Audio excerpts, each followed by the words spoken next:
Good morning class. बेटे आज हम पढ़ेंगे पाठ 10 और हमारे पाठ का नाम है लगन जफर मियाँ की। काम कोई भी क्यों न हो, अपने काम के प्रति व्यक्ति की लगन ही उसे प्रतिष्ठा और मान सम्मान दिलवाती है। उसका स्वभाव, उसकी तन्मयता तथा परिश्रम उसके काम में चार चांद लगा देते हैं। प्रत्येक व्यक्ति को अपने काम का सम्मान करना चाहिए। यह संस्मरण अपने काम के प्रति लगन रखने के बारे में ही बता रहा है। यानी कि जो पाठ हम पढ़ रहे हैं ना, तो वो काम के प्रति लगन रखने के बारे में ही बताएगा हमें। चलिए, जफर मियाँ एक दिलचस्प आदमी है। जब मैं उनके सैलून पहुंचा तो वे एक आदमी की हजामत बना रहे थे। दो मजदूर बाहर इंतजार कर रहे थे। मेरे दुकानदार में पहुंचते ही जफर मियाँ ने उस तरह नीचे रख दिया। वे उठकर मेरे लिए कुर्सी लाए। उन्होंने बाहर की दुकान से चाय का प्याला लाकर मुझे दिया और फिर हजामत बनाने लगी। मैं कुर्सी पर बैठा उस मजदूर को देखता हूँ और सोचता हूँ कि शायद यह 5-7 दिनों से नहाया नहीं। बालों में बुरादा और रेत भरी है, गर्दन काली हो रही है और तो और मुंह पर भी धूल साफ दिखाई दे रही है। तो इस पार्ट में क्या बेटा, एक जफर मियाँ नाम का एक आदमी होता है, उसका सैलून है, यानी कि बार बार वो बाल काटता है। ठीक है, तो वो एक आदमी की हजामत बनाने में बहुत बिजी हैं। दो मजदूर बाहर इंतजार कर रहे थे। जैसे ही लेखक उनकी दुकान पर जाता है तो जफर मियाँ क्या करते कि अपना उस्तरा नीचे रखकर उनके लिए कुर्सी लेने चले जाते हैं और बाहर की दुकान से चाय का प्याला लाकर मुझे दे दिया और फिर अपने काम में लग गए। जब जफर साहब बड़ी लगन से उसके बाल काट रहे हैं, पर जैसे वह नूर जहां का सगा भाई हो। यानी कि जो जफर हैं बार्बर, जो कि वो उसके बाल काटने में इतना व्यस्त है कि उसे ऐसा ऐसा फील कर रहा है जैसे कि वह नूर जहां का, यानी कि उसकी पत्नी का भाई हो। कभी कंधे से नापते हैं, कभी ऊपर से नापते हैं। एक सेकंड बेटा।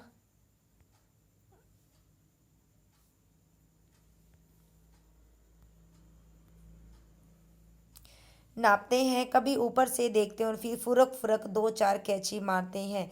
मैं देख रहा हूँ कि जफर मियाँ बालों की कटाई में इतने लीन हैं कि उन्हें यह भी याद नहीं कि मैं भी वहीं बैठा हूँ। यानी कि वो अपने काम करने में इतने व्यस्त हैं, वो देख भी नहीं रहे कि उनकी दुकान पर कोई और भी बैठा है। वे बालों की कटाई को अपने ज्ञान कला की चरम सीमा तक पहुंचाना चाहते हैं। वे यह भी नहीं सोचते कि इस मजदूर की स्थिति ऐसी नहीं है कि इन बालों को ठीक ठाक रख सकें। वो कुछ नहीं सोच रहे हैं, बल्कि अपने काम करने में व्यस्त हैं। मैं सोच रहा हूँ कि संभवतः वह मजदूर हजामत के बाद आज नहाएगा, बालों में तेल डाल कंघा करेगा। यानी कि लेखक सोच रहे कि शायद वो आज बहुत दिनों में नहाएगा। ठीक है, कल फिर उनमें धूल और बुरादा भर जाएगा, उसके बाल ऐसे ही उलझ जाएंगे जैसे आज उलझे हुए हैं। जफर इनमें से कोई भी बात नहीं सोच रहे थे, वे अपनी धुन में हैं। वे उलझे बाल सुलझाते हैं और कंघा बढ़ाते हैं। कभी झुककर बालों का मिलान करती है, यानी कि वो कभी बालों को काटते हुए कभी झुक रहे हैं, कभी खड़े हो रहे हैं, कभी इधर कभी उधर। जफर की निगाह एक एक बाल के मिलान पर है, जैसे कोई इंजीनियर पुल के खंभों का मिलान देख रहा हो। कटिंग पूरी होने पर जफर बोले, लो सरकार, कट गए आपके बाल।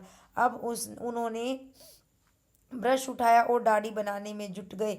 फिर वही तल्लीनता, एक एक हाथ सीधा तो एक हाथ उल्टा। कलम से लेकर मूंछों की छटाई तक के काम उन्होंने पूरी दक्षता से किए। यानी कि वो अपने काम में इतने व्यस्त हैं कि अपने काम को पूरी लगन से कर रहे हैं। ठीक है, पूरी तल्लीनता के साथ कर रहे हैं। 20 मिनट से ज़्यादा मैं जफ़र की तल्लीनता को देखता रहा और सोच सोच तो यही है कि जफ़र इस मजदूर के हजामत बनाने में लीन थे और मैं जफ़र, यानी कि वो तो अपना काम करने में व्यस्त थे, लेकिन मैं जफ़र को देखने में व्यस्त था कि वो कितनी शिद्दत से अपना काम कर रहे हैं, कितनी पूरी लगन से अपना काम कर रहे हैं। पैसे देकर जब वह चला गया तो कुर्सी पर बैठते हुए मैंने कहा, जफ़र मियाँ, तुम तो उस मजदूर से ऐसे लिपटो जैसे वह जिले का कलेक्टर तुम्हारी दुकान पर आया हो। जफर मियाँ ने जवाब दिया, बाबूजी, मेरे लिए तो इस कुर्सी पर बैठता वही कलेक्टर है। यानी कि जब लेखक ने उनसे वो कहा ना कि आप उसके बाल काटने में इतने बिजी हो कि तुम्हें ऐसा फील हो रहा है कि तुम्हारी कुर्सी पर आकर कोई कलेक्टर बैठा हो। कलेक्टर क्या होता है बेटा? जिले का अधिकारी होता है। ठीक है, फिर जफर मियाँ कहते हैं कि जो बाबू, मेरे लिए तो इस कुर्सी पर बैठने वाला हर एक व्यक्ति कलेक्टर है। मैं स्मृतियों की सरिता में बहने लगा, यानी कि उसकी बातों में खो गया। ऐसा खोया कि जफर की आवाज़ से चौंक पड़ा, लो सरकार, बन गई हजामत। मैं इधर उठ रहा हूँ उस कुर्सी से, उधर मेरे सामने उतरती जा रही है जीवन वेद की ऋचा। हर एक नागरिक में अपने काम के लिए चाव होना चाहिए, यानी कि जिसका काम है चाहे वो छोटा हो बड़ा हो, अपने काम को लगन से करो। श्रम के प्रति श्रद्धा और ईमानदारी रखो, यानी कि मेहनत से काम करो, ईमानदारी से काम करो। इस भाव का जागरण ही राष्ट्र की जीवन शक्ति का सर्वोत्तम मापदंड है। इस पाठ के लेखक कौन है? कन्हैया लाल मिश्र प्रभाकर। तो बेटा इसमें क्या बताया गया पाठ में कि चाहे हमारा कोई काम छोटा हो या बड़ा हो, हमें पूरी मेहनत के साथ पूरी ईमानदारी के साथ अपना काम करना चाहिए। आगे शब्दार्थ है। दिलचस्प, दिलचस्प क्या होता है? मनोरंजक, उस तरह बाल बनाने का उपकरण। बुरादा, बुरादा होता है बेटा चूर्ण, ये गलत लिखा हुआ है यहाँ पर, चूर्ण होता है, जैसे कि लकड़ी का चूरा नहीं होता, चूरा टाइप, बुरादा उसको बोलते हैं, चूर्ण। ठीक है। तल्लीनता, मन लगाकर यानी कि डूब कर काम करना, पूरी शिद्दत के साथ काम करना। कलम यानी कि कान तक के बाल, दक्षता यानी कि कुशलता।